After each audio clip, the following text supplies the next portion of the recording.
Hey folks, welcome back to another review with yours truly, Sam Healey. Today we're taking a look at this little guy right here, Small Star Empires, put out by Archona Games. And this is a game that I ran into at Essen. And it is basically an abstract strategy game where you're trying to colonize different planet systems, score the most points, and possibly try to cut off your opponent's advances in the process. So let's go ahead and get down to the table. We'll take a look and we'll come back with some final thoughts in just a few moments. Let's hit it.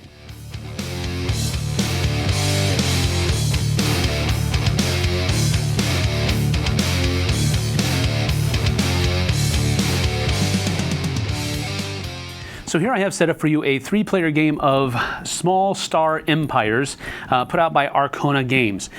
Basically, it's an abstract strategy game where you're going to be taking your ships, moving them around the universe, so to speak, and colonizing different systems. And when you colonize a system, you'll get points based upon how many planets are in that system.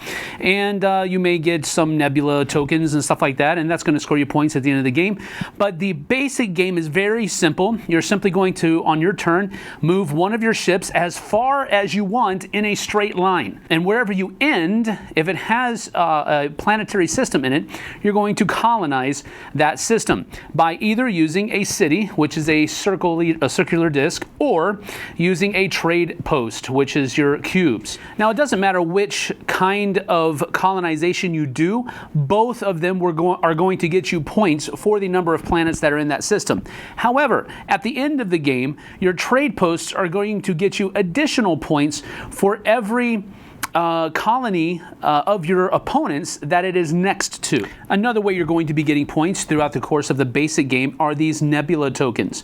As you can see, there are nebulas out here on the board, and whenever you colonize a nebula, you're going to be able to take one of those tokens and put it in your tableau.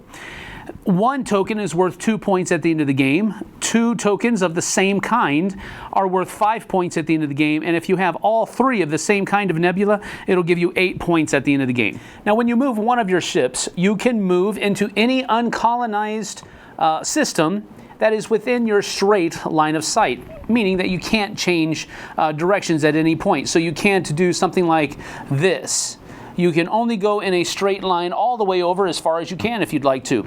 When you get to an uncolonized system, you simply place one of your discs there and score as many points as there are planets in that system. Another thing you can do on your turn is that if you have already colonized some of these spaces out here, you can pass through them, but you cannot go into a system that has already been colonized by your people or any of your opponents. Additionally, you can never move back into your home system in the base game. There's a caveat for that in some of the variants, but we'll get to that in just a few moments. If one of your opponents has done something like this, you are not able to fly over. That is a barrier. You also can't stop here either. So when things get to be a little bit close quarters, you'll start to see your chances and your choices dwindling because your opponents will be able to essentially block off parts of the board for you.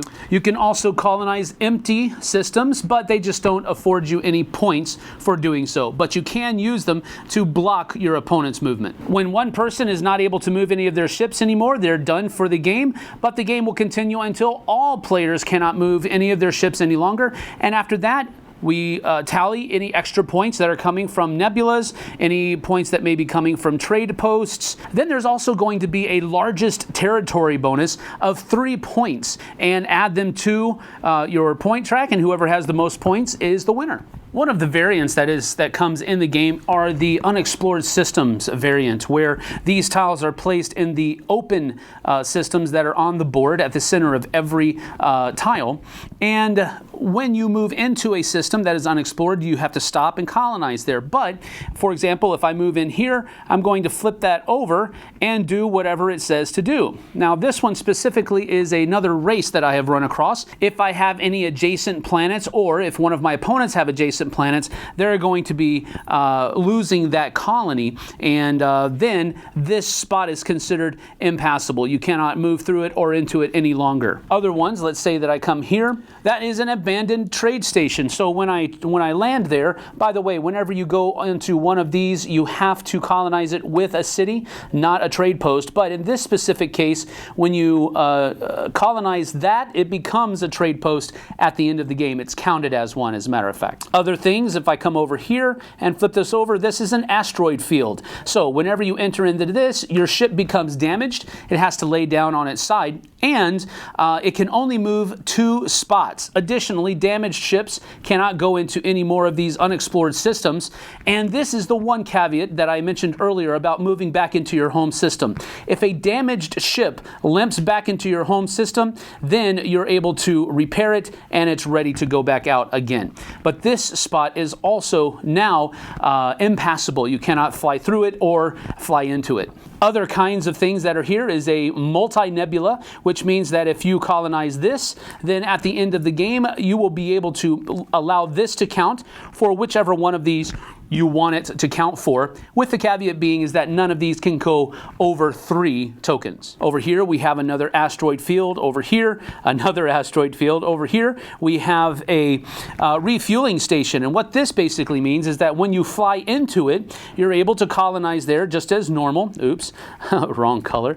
You're able to colonize there as normal, but then you're able to take a second action and fly into an adjacent uncolonized system, which means that you'll also be able to get this as well, moving you up 3 points. Over here, more asteroids, and then over here you also have another 3 planet system that could be out there somewhere. So with there's another variant called the wormholes and black holes. Now wormholes, you can use them to fly around these systems. For example, if there's one right here and then one over here, then you would be able to move through and come out over here.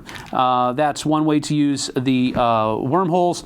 You are able to fly over them though. You don't have to fly into them. Black holes are basically impassable. So if you have a black hole here, you cannot fly over or into that because you will not make it. But generally speaking, that's how the game plays with the variants as well. And that's about it. Let's get back up top.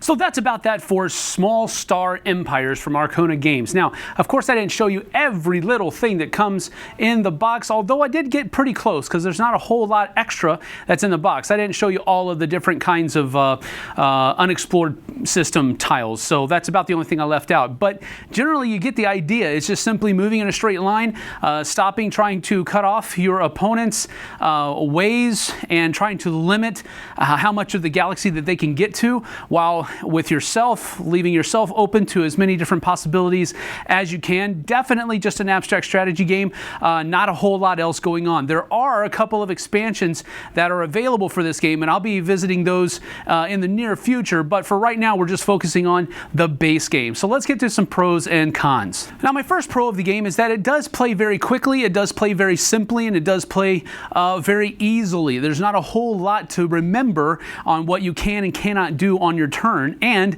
those things are pretty intuitive, what you can and cannot do, so that makes your turn go pretty quickly. A second pro for me was that the components were all nice and chunky, and for me, with my big meat hook fingers, that means a lot. The smaller the components are, the harder it is for me to pick these up. Now, the rocket ships gave me some difficulty picking them up because of how they are shaped. They would slip right out of my fingers if I tried to pick it up, then they would topple over, possibly disrupting the board. So there was a little bit of a nitpick there, but overall, the component quality for Small Star Empires is interesting and it's good, but I wish they could have used something other than round discs and square cubes. But for what it is, not bad. Now, as far as cons are concerned, the first thing is that the variants, unfortunately, are pretty heavy-handed. If you run into an asteroid field on the other side of the board and it damages your ship, good luck getting back to your home system, because everybody else is going to be zooming around you and blocking off your path, and yeah, that's probably just not going to happen. And the swings between, if somebody hits an asteroid, that's pretty devastating, but then if somebody hits a trade station in their unexplored system, well then, that's a lot of really cool thing because you're going to get points for colonizing and you're going to get points for having that trade system next to your opponents. So the swing, and then don't even get me started on the tri-nebulas that come in the unexplored systems variant. Wow, that can really be a huge swing of points. And so I don't know that I like the variants, which is unfortunate because I also don't know if I like the base game without the variants. Usually with variants, it gives you a little bit more to think about. It gives you more things to weigh in on during the course of your turn.